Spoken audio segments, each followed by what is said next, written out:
इस वीडियो में हम लोग जानेंगे कि आत्मा क्या है और अहम क्या है ना। तो देखिए, ये आत्मा और अहम, अहम मतलब होता है मैं, हिंदी में इसको मैं कहते हैं। तो देखिए, ये मैं क्या है और आत्मा क्या है, यानी अहम क्या है और आत्मा क्या है। तो ये जो मैं है, अहम जो है, इसके साथ अगर कोई किसी प्रकार का विकार जुड़ जाए तो ये बन जाता है अहम, यानी कि ये मैं बन जाता है। और इसी मैं के साथ कुछ भी ना जुड़े, यानी शून्य मैं, तो फिर वो आत्मा कहलाएगा। मैं अगर शून्य का रूप ले ले, कुछ भी इसमें हम नहीं जोड़ेंगे, तो ये कहलाएगा आत्मा। और उस मैं के साथ अगर हम कोई भी किसी भी प्रकार का विकार जोड़ देंगे तो वो कहलाएगा अहम। तो अहम और आत्मा, अहम क्या है, यानी मैं के साथ अगर कोई भी प्रकार का विकार हम जोड़े, कुछ भी जोड़ते हैं तो वो हो जाता है अहम। और अगर हम मैं के साथ कुछ भी नहीं जोड़ते हैं, खाली मैं को, शून्य मैं को क्या कहते हैं, आत्मा। तो ये विकार क्या है? देखिए, हम लोग मैं के साथ पैदा होते हैं, है ना। जब हम पैदा होते हैं तो हमारे पास क्या होता है, सिर्फ मैं। जैसे ही हमारे अंदर वहाँ पर हमारी शरीर की रचना होती है तो वैसे ही उसमें मैं प्रविष्ट हो जाता है। जब हम जन्म लेते हैं तो सिर्फ और सिर्फ मैं के साथ लेते हैं। मैं मतलब आत्मा, खाली मैं मतलब शून्य वाली मैं मतलब आत्मा। सिर्फ हम मैं के साथ जन्म लेते हैं। लेकिन जन्म लेने के बाद इस समाज से हमें बहुत सारी विकार यानी कि मिलता है, और उस यानी कि बहुत सारी विकार जुड़ जाता है उस मैं के साथ। इस समाज से हमें मिलता है वो अपने आप। फिर हम जब बड़े होते हैं, जब हमारा उम्र थोड़ा बढ़ता है, तो फिर हम उसको अपने से अर्जित करते हैं, उस विकार को अपने से अर्जित करते हैं। तो सबसे पहले हम लोग जानेंगे कि ये विकार क्या है ना। जैसे मान लीजिए कि हम पैदा हुए, तो मैं के साथ पैदा हुए, तो पैदा होते ही उस मैं को पता चल जाता है कि मैं शरीर हूँ। तो ये शरीर एक प्रकार का क्या हो गया, विकार हो गया। मैं शरीर हूँ, ये शरीर एक प्रकार का विकार हो गया। और ये शरीर जब ये मैं के साथ ये शरीर जुड़ गया तो वो अहम हो गया, आत्मा नहीं हुआ। आत्मा तो खाली में। अब और धीरे धीरे बढ़ते हैं तो हमें भूख का भाव यानी एहसास होता है, हमें कष्ट होता है ना, दर्द होता है हमारे शरीर में। और ज़्यादा बढ़ते हैं तो हमें खिलौना की आवश्यकता होती है, हमें कपड़े की आवश्यकता होती है, हमें साइकिल की आवश्यकता होती है, हमें घर की आवश्यकता, यानी बहुत सारे विकार। ये सब विकार है भौतिक संसार का। ये जो जितना 5 चीज़ों से बना पंचभूत जो है ना, पंच तत्व, 5 चीज़ों से बना हुआ जितना भी पदार्थ है वो सब विकार है। और उस मैं के साथ जैसे ही वो विकार जुड़ेगा तो वो अहम कहलाएगा। तो आत्मा क्या कहलाएगा, खाली में।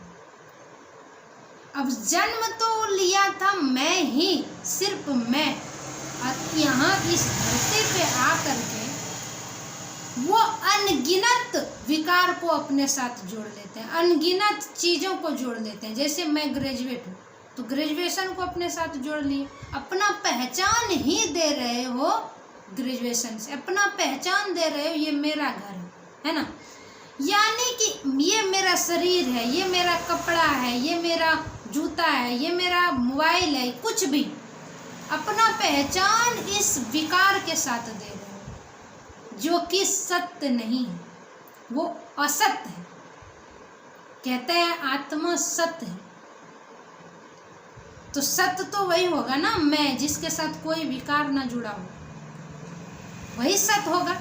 कहता है ना कि आत्मा सत्य है, आत्मा निर्बंध है, यानी जो किसी भी चीज़ से नहीं बंधा हुआ हो। जो बंध जाए वो आत्मा नहीं है, वो क्या है, वो अहम है। जो बंध जाए वो अहम है। जो यानी कि किसी भी विकार से जुड़ जाए वो असत है, वो सत्य नहीं है। कहते हैं आत्मा निर्मोही है, यानी कि उसमें किसी भी प्रकार का मोह नहीं होता, वो तो सिर्फ मैं है। उसके साथ हम कुछ भी जोड़ेंगे तो वो आत्मा कहलाएगा ही नहीं। अपनी मन बुद्धि इस खोपड़ी से हम उसके साथ कुछ भी जोड़ेंगे, इस पंचभूत का सहारा लेकर के उस मैं के साथ हम कुछ भी जोड़ेंगे इस संसार का कोई भी पदार्थ, तो फिर वो आत्मा नहीं होगा। हम अगर उसका कोई नाम भी दे देते हैं, उसका शब्द भी हम देंगे, तो भी वो आत्मा नहीं होगा, क्योंकि ये खोपड़ी से वो परे है। कहते हैं आत्मा असीम है, ये अहम तो सीमित है, आत्मा असीम है। मैं के साथ कुछ भी नहीं, कुछ भी नहीं। आप कुछ भी जोड़ेंगे तो वो अहम कहलाएगा। तो ये अहम और आत्मा का में अंतर है।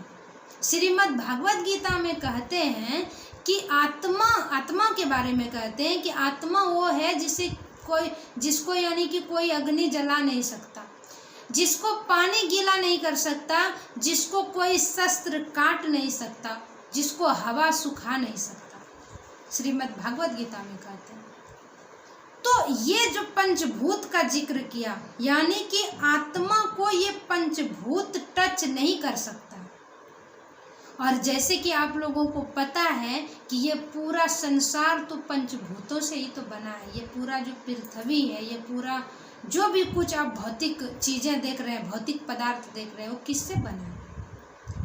वो ये पंच महाभूत से ही तो बना है।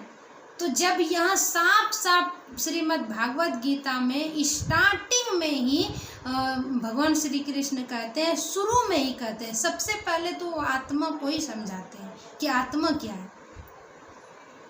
तो सबसे पहले वो कहते हैं कि आत्मा वो है जिसको कोई यानी कि कोई अग्नि जला नहीं सकता, पानी गीला नहीं कर सकता, हवा सुखा नहीं सकता, और कोई शस्त्र जो मिट्टी से बना है, शस्त्र तो मिट्टी से बना हुआ है ना, तो उसे कोई भी शस्त्र काट नहीं सकता। और आकाश का जिक्र नहीं किया है, तो अपने आप समझ सकते हैं आकाश क्या है। आकाश तो ऐसे भी उसको कुछ नहीं कर सकता है ना। तो ये पंच महाभूत इस आत्मा को कुछ भी नहीं कर सकता है, ये श्रीमद् भागवत गीता में स्टार्टिंग में ही बता दिया। और ये संसार, ये भौतिक संसार किससे मिलकर बना है? ये पंच महाभूत से बनकर, ये पंच महाभूत से मिल करके बना है। तो जो भी कुछ यानी कि आप देख सकते हैं, जिसको आप छू सकते हैं, है ना, जिसका आप अनुभव कर सकते हैं, वो सब कुछ तो ये भौतिक संसार का ही है। जब भौतिक संसार का चीज़ें जिसमें जुड़ेगा, इस मैं में भौतिक संसार का चीज़ जुड़ेगा तो वो अहम कहलाएगा, वो आत्मा नहीं कहलाएगा। जब इस मैं में कुछ भी नहीं जुड़ेगा तो वो आत्मा कहलाएगा।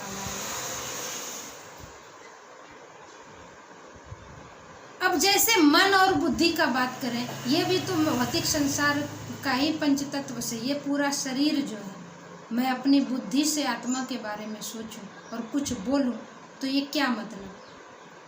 कुछ भी मतलब नहीं, क्योंकि ये पूरा शरीर ही पंच तत्व से बना है। और यहाँ तो साफ साफ पहले ही बोल दिया गया है कि जो पंचभूत इसको कुछ भी नहीं कर सकता, इसका कुछ भी नहीं हिला सकता। पंचभूत के अंदर ये नहीं आता। पंचभूत के अंदर तो क्या आता? अहम आता है। श्रीमद् भागवत गीता में इस आत्मा को शरीर और शरीरी के रूप में समझाया है। उसमें कहा गया है कि शरीरी वो जिसे ये पंचभूत नहीं, कुछ भी नहीं कर सकता है, जिसको, वो शरीरी मतलब वो आत्मा। और ये पंचभूत यानी कि शरीर का सब कुछ कर देता है। कहा ना कि शरीर विनाशशील है, आत्मा अपरिवर्तनीय है, यानी कि शरीर का विनाश होता है, आत्मा का विनाश नहीं होता है। इस तरह से श्रीमद् भागवत गीता में समझाया गया है। तो हम सीधा सीधा ये समझेंगे कि ये जो मैं है, जिसको हम लेकर के पैदा हुए, इस मैं के साथ अगर हम कुछ भी जोड़ दिए तो वो आत्मा नहीं होगा, वो आत्मा नहीं कहलाएगा। खाली मैं को, शून्य मैं को आत्मा कहेंगे। तो आत्मा के बारे में बहुत सारा शब्द है ना। जैसे कि कहते हैं कि आत्मा जो है अचल है, यानी कि आत्मा यानी कि चलता नहीं है, वो एक जगह से दूसरे जगह चलकर नहीं जा सकता है ना। ये आत्मा के लिए शब्द है, ये अचल है। कहते हैं कि लोग मर जाते हैं तो इसकी आत्मा निकल करके फिर दूसरे शरीर में जाता है, प्रवेश करता है। जब आत्मा के लिए लिखा है कि आत्मा अचल है, तो वो एक शरीर से निकल करके दूसरे शरीर में कैसे जाएगा? उसके लिए तो शब्द आया है कि वो अचल है। और एक शरीर से निकल करके उसको दूसरे शरीर में जाने के लिए भी तो ये पंच महाभूत का ही सहारा लेना पड़ेगा, आकाश का सहारा लेना पड़ेगा। आकाश पंच महाभूत में आता है। और श्रीमद् भागवत गीता में स्टार्टिंग में ही भगवान श्री कृष्ण कहते हैं कि ये पंच महाभूत के घेरे में नहीं आता। तो कैसे एक शरीर से निकल करके दूसरे शरीर में जाता है? ये गलत है। आत्मा अचल है, वो नहीं चलता है। आत्मा किसी के ऊपर सवार नहीं होता। कहता है ना कि आत्मा आ गया है इसके शरीर के अंदर, कहाँ से आएगा भाई? वो जब चलता ही नहीं है। और बहुत सारे उसके लिए शब्द का लिया आत्मा के लिए। कहता है आत्मा सनातन है। सनातन मतलब पुराना, यानी कि आत्मा जो है वो सदा से है, पहले भी था, अभी भी है और बाद में भी रहेंगे। यानी कि वो खत्म नहीं होता, वो निर्विकार है, यानी उसमें कोई भी किसी भी प्रकार का विकार नहीं। विकार किस में है? विकार अहम में है, विकार मैं में है, जो मैं के साथ जुड़ जाता है, अहम में है। विकार आत्मा में नहीं है। आत्मा अविनाशी है, आत्मा का कभी भी विनाश नहीं होता है, वो सदा से है, सब में है, सभी जीवों में सदा से है। वो सर्वव्यापी है, मतलब हर जगह है, कोई ऐसा जगह नहीं है जहाँ पर वो नहीं है। कहता है वो नित्य है, यानी हमेशा से है, वो शाश्वत है आत्मा। और उसके लिए शब्द आया है कि आत्मा जो है वो यानी कि अव्यक्त है, वो अव्यक्त है। जो व्यक्त हो जाए वो अहम, जो व्यक्त हो जाए वो अहम है। आत्मा तो अव्यक्त है। आत्मा सत्य है।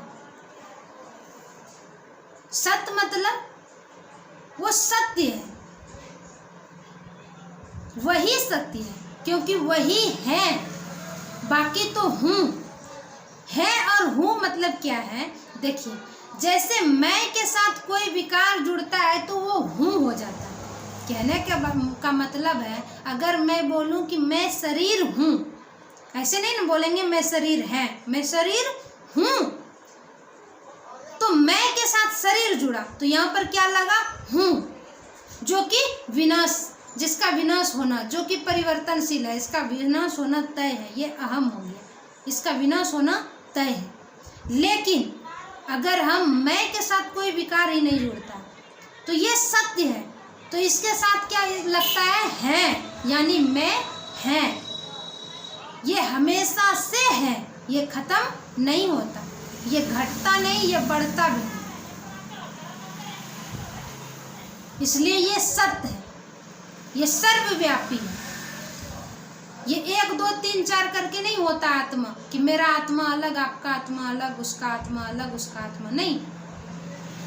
ये एक ही है, ये नित्य है, ये अनंत है, यानी कि ये सनातन है, पुरातन है, यानी कि इसका विनाश नहीं होता, ये सत्य है।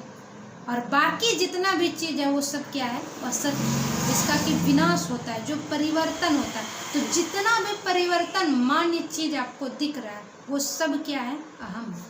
वो सब चीज़ ये पंच महाभूत से मिलकर बना है, जो कि हमेशा बदलते रहता है, एक क्षण भी वो ठहरता नहीं है। आत्मा जो है वो यानी कि उसका विनाश होता ही नहीं है। और ये यानी कि आपका अहम जो है, इसका प्रति क्षण ये बदलते रहता है। कहता है कि आत्मा अजन्मा है, इसका जन्म नहीं होता, आत्मा का जन्म नहीं होता।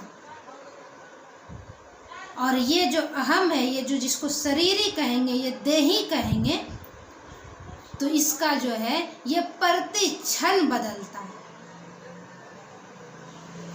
ये कभी भी स्थिर नहीं रहता। एक वो है जो प्रति क्षण बदलता है। श्रीमद् भागवत गीता में ये आत्मा को जो है शरीर और शरीरी के रूप में समझाया। शरीरी मतलब आत्मा, और ये जो जितना भी मैं के साथ विकार जुड़ गया उसको शरीरी बोल दिया, यानी अहम को बोल दिया मैं, यानी शरीर। तो कहता है कि ये जो शरीर है ये प्रति क्षण बदलता है, ये एक पल भी यानी कि बदले बगैर नहीं रहता, ये हमेशा बदलते रहता है, परिवर्तन होते रहता है। लेकिन ये शरीरी जो है ये नहीं बदलता है, ये कभी भी नहीं बदलता है, क्योंकि ये सत्य है और ये असत्य है, इसलिए ये परिवर्तन होता है। आप इसको शरीर को, आप इस शरीर को यानी कि परिवर्तन होने से नहीं रोक सकते। जैसे ये मेरा शरीर है, तो ये इस शरीर को हम परिवर्तन होने से नहीं रोक सकते, चाह कर के भी नहीं रोक सकते, मैं क्या कोई भी नहीं रोक सकता, क्योंकि इसका स्वभाव ही है परिवर्तन होना, क्योंकि ये असत्य है, ये सत्य नहीं है, इसलिए इसका स्वभाव परिवर्तन होना है। इसको कोई भी परिवर्तन होने से नहीं रोक सकता है, कोई भी नहीं। और ये आत्मा जो है, ये शरीरी जो है, ये कभी भी परिवर्तन नहीं होता, यानी कि इसको कोई परिवर्तन कर नहीं सकता। आत्मा को कोई परिवर्तन नहीं कर सकता है, किसी भी वजह से इसको परिवर्तन नहीं कर सकता, कोई भी परिवर्तन नहीं कर सकता है, किसी भी हालात में नहीं। और इसको कोई भी किसी भी हालात में परिवर्तन होने से रोक नहीं सकता है। ये अंतर है आत्मा और अहम में। ये आत्मा है जिसका परिवर्तन नहीं कर सकते, और ये यानी अहम है जो हमेशा परिवर्तन ही होते रहता है। कहता है ना कि नास्तो विदते भावा न भावो विदते सत्य, यानी कि कहता है कि सत्य का जो है भाव विद्यमान नहीं है, यानी ये आत्मा जो है उसका भाव विद्यमान नहीं है, इसका भाव विद्यमान नहीं है, आप इसका भाव नहीं लगा सकते हैं। आप अपने मन बुद्धि से ये पंच महाभूत का प्रयोग करके आत्मा का कोई भाव नहीं लगा सकते, इसका कोई भाव नहीं है, भाव विद्यमान नहीं है। और ये जो असत है, यानी सत का भाव विद्यमान नहीं है, और ये जो असत है, ये असत का कोई भाव ही नहीं है। क्यों? क्योंकि ये हमेशा परिवर्तन होता रहता है, तो इसका क्या भाव, जब ये एक साथ रहता ही नहीं। कहने का मतलब जब हम पैदा हुए तो पैदा हुए थे यानी कि एक शिशु का रूप था, और अभी जवान है, कल बूढ़े हो जाएंगे। कोई इसका भाव हुआ? नहीं हुआ ना। ये शरीर का कोई भाव नहीं है, यानी ये शरीर असत्य है। ये भौतिक संसार, ये पंच महाभूत से बना पूरा संसार, ये प्रकृति क्या है? असत है, इसलिए इसका कोई भाव नहीं। क्यों? क्योंकि ये बदलते रहता है, ये परिवर्तनशील है, ये एक साथ रहता ही नहीं है, तो फिर इसका क्या भाव। जो आत्मा है वो सत्य है, तो जो सत्य है, जो हमेशा रहता है, जो परिवर्तन ही नहीं होता, तो आप उसका क्या भाव लगाएंगे और कैसे भाव लगाएंगे? परिवर्तन होने वाले चीज से कैसे भाव लगाएंगे? जैसे ये परिवर्तन होने वाला चीज है, हमारा मन, हमारा बुद्धि, हमारा जो ये मैंपन, ये विकार के साथ अहम है, सब परिवर्तन होने वाला चीज है। तो ये परिवर्तन होने वाला चीज, ये मैं का, ये आत्मा का कैसे यानी कि भाव लगा सकता है? आप कैसे इसके किसी भी भाव में तौल सकेंगे? आप कैसे तौलेंगे? इसका कोई भाव नहीं, इसका भाव यानी इसका कोई भाव विद्यमान नहीं है, आप इसका कोई भाव नहीं लगा सकते। और जो लगाएंगे भी तो वो इधर इस हिस्सा में चला जाएगा। वो फिर अगर आपने कोई भाव लगा भी दिया तो वो आत्मा नहीं है, वो फिर क्या है? अहम है। आप उसको आत्मा नहीं कर पाएंगे। तो आत्मा किसको कहेंगे? जिसका कोई भाव नहीं, जो सत्य है, जो अनंत है, जो आदि है, यानी कि जो पहले भी था, अभी भी है और बाद में भी रहेंगे, कभी परिवर्तन नहीं।